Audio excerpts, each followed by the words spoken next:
that in because it usually switches over and we don't know when. It's sort of a spin the wheel and see what happens type thing. And then, like, it's still saying we're on now. I'll tell you that right now. But let's see what happens here.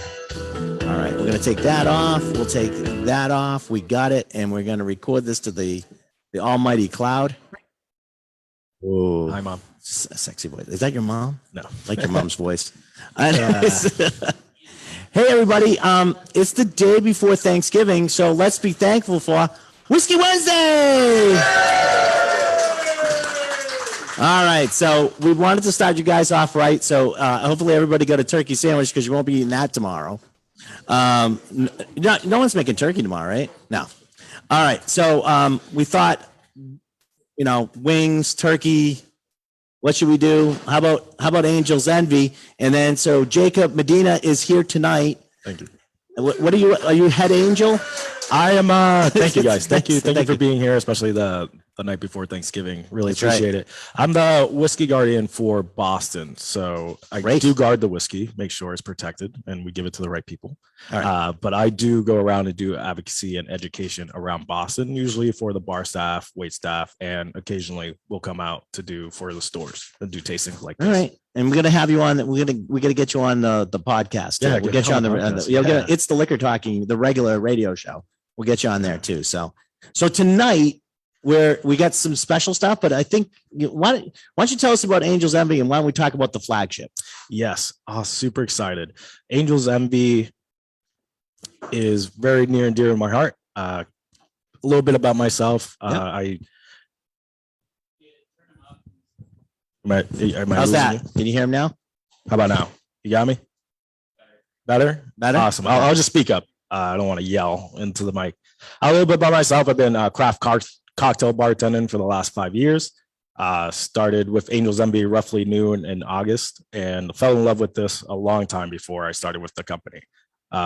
Angel's Envy flagship bourbon, one of its first kind by Lincoln Henderson. You actually met Lincoln Henderson, yeah? Yeah, Lincoln frequented here a couple times awesome. During the start of Angel's Envy. We were one of the first stores to actually do a blend. Yeah, we're gonna have to get some stories out of you on that one. Yeah, from Lincoln. He told me never to tell. This was the first one of the first flagship bourbons or whiskeys really to push the envelope. Lincoln Henderson really loved tradition, but he just didn't want to. He got out of a little bit about how Angel's Envy really started. Lincoln Henderson went into retirement, and his son Wes Henderson took him out of retirement, saying, "Hey, Dad, let's just do something together. Let's do something fun." Lincoln Henderson always wanted to do a double maceration or have this a spirit that was aged twice in a different cask. This is pretty much what that means. And through many of a process of Wes and Lincoln just getting together, trying in different casks, all the way from sherry to all different types, they ended up at the flagship port wine cask, come all the way from Portugal, the west side of Portugal, and they ended up with this beautiful, beautiful spirit that came out for the flagship, which is the Angel's Envy bourbon. Okay. Yeah. So just so you guys know, really before Angel's Envy got approval by the TTB to do that, there really wasn't any bourbon that was finished in other casks because it was sort of, let's put it this way. It wasn't playing inside the box. It was still playing inside the box, but they were pushing the edge of the box pretty hard. And to get that sort of done, they went through a lot of the stuff that you're seeing now that's got different finishes on it and all that stuff really weren't possible before Angel's Envy sort of stuck their nose and said, okay, this is what we want to do. And how do we go about doing it? So, exactly. Yeah. So they had a lot of pushback, right? Yeah. A lot of pushback, a lot of people saying, that Angel's Envy wasn't sticking to tradition, which legally Angel's Envy is a Kentucky straight bourbon finished in port wine cask. A lot of people just weren't really about changing things, but again, Lincoln Henderson really cared about tradition, but also wanted to push the envelope and make something unique, something that was art. and he's all about finishing, and it's not done until it's finished. And that's For those of you who don't know, if you've ever had a bottle of Gentleman Jack, that was one of Lincoln's sort of projects when he was at Jack Daniels. Yeah. So he's sort of the guy responsible for that product too. So I mean, he's got a long tradition. These are guys that worked tirelessly over the years without much recognition. And I would say that even though he did that and was responsible for that, he really didn't get recognized for all the things that he was doing outside of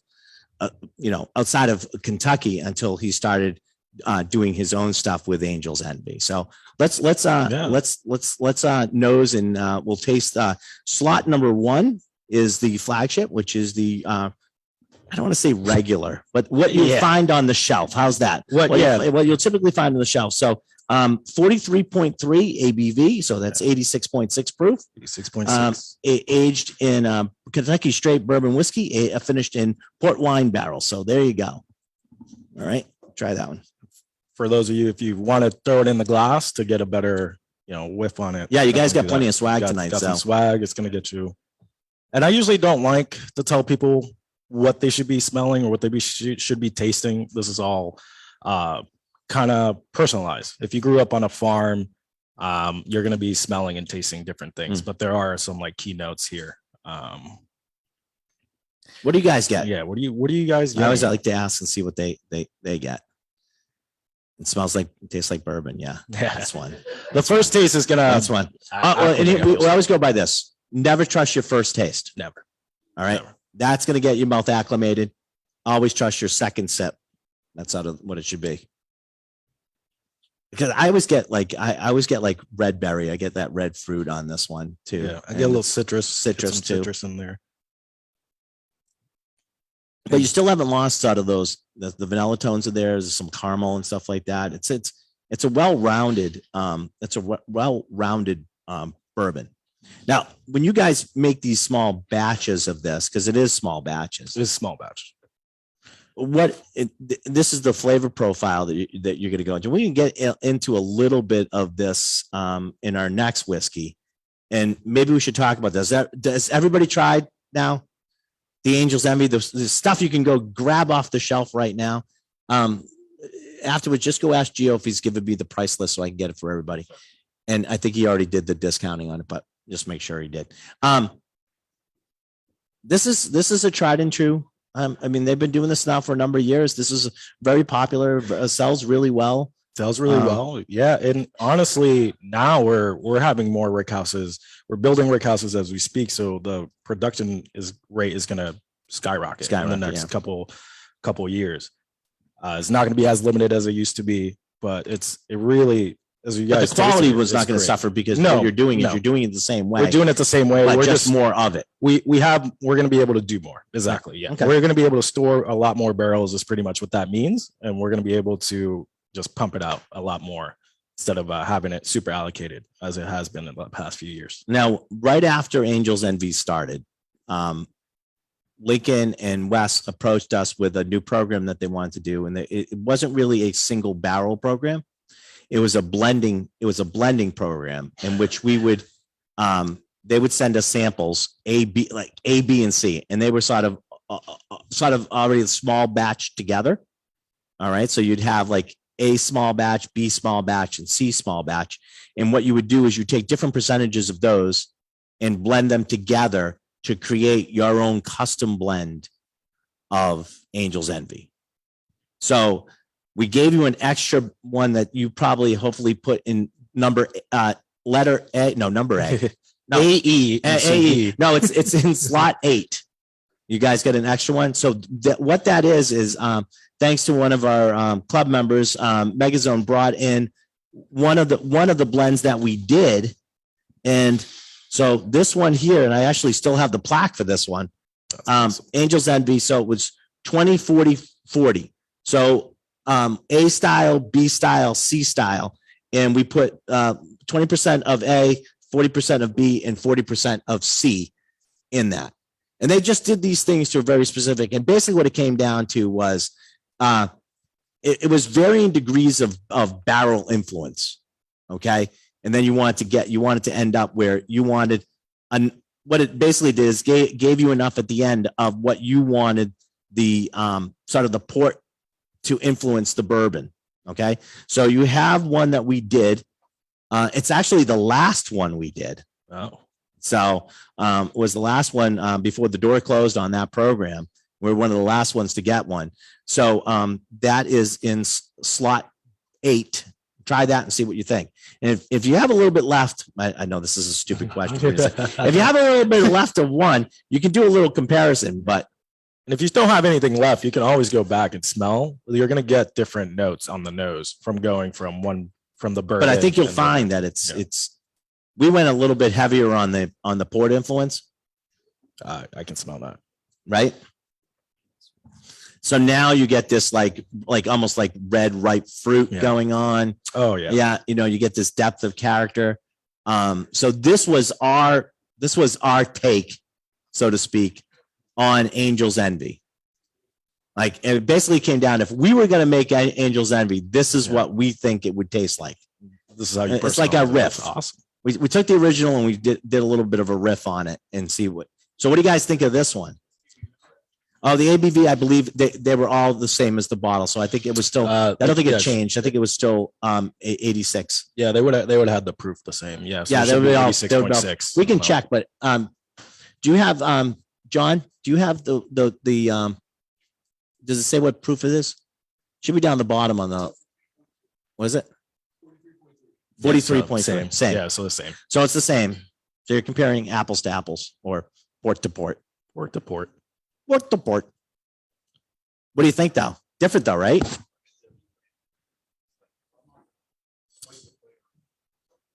So this was a pretty popular blend that we did. And I actually made the comment to Wes that maybe this should be the new formula. Because it was just, sure I think, yeah, sure. Oh, if you know Wes, he loved that one. And, I was joking with him, but, you gotta play it right, So, so that is sort of our take, the 20, 40, 40. And I got to tell you, you got to remember that's based on what they gave us for samples at that time. So they made basically a little small batch of A and a little small batch of B and C, and we blended those together. That's what they blended at that time. Another time and other times up there, we did ones that were not that percentage, right? Yeah, and he's got a couple that we did that were different percentages because it depended on how batch A, batch B, and batch C tasted. And we're not trying to get it the same every time. We like the differentiations off of what you could get on the shelf. So now that program closed. And we went on and chugged along for a couple of years of just being able to get the flagship on there. And then what just opened up was a new program, but instead of us blending, it was a barrel program. Yeah, single barrel program. So what you have in number 2 is our barrel, which is called the Fallen. You want to tell us how did the program come about? When did they decide to sort of let some barrels go out again? I couldn't tell you the exact year they decided, but I think once we got production kind of like rolling and exactly how they wanted it to, they wanted everybody who could come out to the distillery or get a taste of a single barrel, because a single barrel every barrel is going to be different because of the temperature of the wood. It expands throughout the cold and seasons. Everything's going to be different. So it gives us a nice little program to be able to go out there and pick your own bourbon that's not going to taste like a different one. Every barrel is going to be different. It's going to taste different. Variations. And then we're not going to be able to dial it in. So each barrel is its own island. There's only one. It's one and done. That's the way this barrel tasted. And they sent us quite a few barrels for us to try. And the one that is in slot 2 is the one we picked, and we call this one the Fallen. Now, this is I will tell you, the difference is this is at 110 proof. It's not cast strength, but it's at 110. And the barrel we picked was closer to the final bottling than some of the others.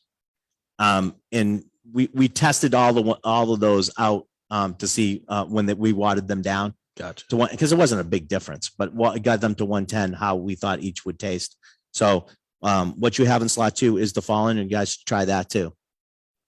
We're taking you guys on an adventure, from bourbon to different bourbons. This is awesome. And again, like every single barrel is going to be a little different. So when you get here, at some places, at restaurants, they'll have the single barrel as well. That's going to be completely different than this one. I will tell you right now that so what we've done with this single barrel is we were actually approached by the 111 Chop House to actually help them with their do some stuff with them on their bourbons and whiskeys. This is going to be the first whiskey that will be at the 111 Chop House in Worcester. Oh, so awesome. it'll be designated as a lock and key Angel's Envy, and you'll be able to get it at the restaurant. So this is a new program that we just started with them. And this is the inaugural barrel that they will have at there. I don't know if you guys have ever been to 111 Chop House in Worcester. Great steakhouse. But they're redoing the bar, and we get to help be a little bit part of that. Now, I will tell you, everybody should have some water. What we'll do the Randall method. I would suggest the Randall method. You can add a couple drops of water, or take a swig of water, swallow it, and then try the whiskey. That's a way to get without changing your sample. Just take a swig of water and then try it. And because I think with just a little bit of water in this one, all of a sudden other flavors just really, really pop on this one. Just open up a whole different world. So now you've had basically 3 variations on a theme. What do you guys think? Nice warm hug. Okay. Does anybody, if they call that the Kentucky hug? Yeah. So I just went from Kentucky. See, I think you add just that drop of water on that. All of a sudden, there's a big explosion. All right. So let's ask, and you can raise your hand for more than one and just sort of want to get a consensus. Flagship. Like that one the best? Nice. All right. Our blend. Julie's blend. How about our single barrel? Wow, we did really well in the single barrel, I guess, huh? Thank you, Gio. Well, the single barrel will be out for sale on Black Friday. So you guys are all in for a little bit of treat on that one. And that's the one we got the most of, because that's the only one that's out right now. So there you go. Whew, whew, that worked out good. Love it when a plan comes together. All right. So a couple, how many years after the initial Angel's Envy did the rye come out? Couple years. A couple years after All the right. rye came out. That's what, as you know, that's Wes that's his baby. That's what he wanted to do. He wanted to do something more bold, something a lot different with a rye that's never been done before. So Lincoln, Henderson, West both created obviously the flagship, and they worked on the rye, but this was Wes Henderson's real love. He wanted to do something with rye, wanted to do some different, bold, and we came with this amazing. I can't wait to see your faces when you try it. If you haven't had the rye yet, I love seeing everyone's face the first time. It's still high, 95% rye, 5% malted barley, so a high rye content. But what's different with this is that we're aging it in Caribbean cask barrels. So this one you're going to taste actually came from rum barrels that were aging in cognac casks. So they took these cognac casks, aged it in rum, and then we took those casks or those barrels, and then we aged it in this. We aged the rye in there. So it's a very lot of complex flavors there. Really beautiful sips. Like bring it up to your nose. What do you guys take the nose first? What's the first thing that comes to your mind? Yeah, Maple syrup, right? Maple syrup, right? You know what? I'll go you one better. When I smell this, I get maple. You ever had maple syrup oatmeal? Yes, I had hot oatmeal. Yeah, had it this morning. That like it's almost dead on, because you get that oatiness in the background right after the maple. Grain. You guys get that sort of oat grain. It sort of flashes really good. All right. Yeah, there is a little bit of the old rye was a little bit different. That one had a little bit more of a, if I remember, like a ginger snap. Yeah, This is great, especially for the holidays right now. I know you guys are gonna have it with pancakes tomorrow, or your with your gravy. All right, so you taste that one, right? You can still, I think you can still very much taste that it's rye. I don't think there's any doubt about it. The spiciness is still there. Yeah, rye, but you get this sugar like along for the ride. Comes in, coats your mouth, soothes you out. And this is where I started to get this. This reminds me more of the original one that he did. And now I think when you do that, when you taste it, I think you get more of that almost like ginger snap flavor. I think some of that sort of pops is like almost like those little ginger snap cookies that used to get in the box. You guys see, y'all know what I'm talking about, right? I can only do this with an American audience because the English go like, what? Like, we don't have those, or they're named something else. It's usually a type of thing. But what do you think? Really good, right? Is it different than most ryes you've had? I would say this is, a lot sweeter. A little sweeter, yeah, definitely. That rum and that rum, and even I think some of the back flavor on this, I think is almost coming from that. You're getting from that. Do they use a Limousin with a cognac? Because for some reason I get that feeling that you get a feeling of the cognac. I don't think it's completely gone. No, you do get that cognac cask in there. Again, it's aged for an additional 18 months, up to 18 months, or whenever they feel that it's ready. But it's usually up to 18 months in that Caribbean cask, and they'll keep using it. They'll keep using this until they feel like the flavors all run out. I'll run out. Yeah. Now, but you also do blending on this too. So you might blend some that are been in a couple times and some that are new. Correct. So to get the flavor profile consistent, we'll blend this together. It's not going to be a single barrel. They'll blend it to get exactly the taste they're looking for. Great. So I just want to point out, not the only thing that we don't have here tonight that's coming out is the cast strength is coming. It'll be here probably next week. We tried to get a sample. We tried very hard to get a sample tonight for you guys to try. So we apologize, but thanks to the Megazone, we got one extra in there. And I think it was good because you got to sort of see some of the products that were sort of down the line. Yeah. So I think it worked out really nicely. And then you get to try the rye, because I think a lot of people shy away when they see Caribbean cask rye whiskey, and it's liquid on lips, man. Once you taste it, you just got to get it. It's one of those, you pour it and you just wait for that reaction. I love seeing most of your faces. So how many people like the rye? Yeah, there's a lot of I get a lot of people that like that. That was good. Hey, listen, I want to thank you coming out here the day before a holiday. Jacob, been doing this for us. Really thank you. Sipping and talking. I would thank them, but they just came for free whiskey. So I'm not gonna thank. I'm gonna pull this down. I got a couple things to go over with you guys, so don't get out of your chairs. We're just gonna get away from the people that are on Facebook. You can also you can listen to this again on the Julio's Facebook page, and you can wherever you get your podcast, you can listen to it there, Spotify or whatever. Look for It's the Liquor Talking, and you can get it there too. All right. Thank you, everybody. I appreciate that, and have a happy and safe. We kid around about alcohol a lot, but have a safe holiday. Do not drink and drive. The life you save could be ours. Yeah. So keep that in mind. All right, we'll stop.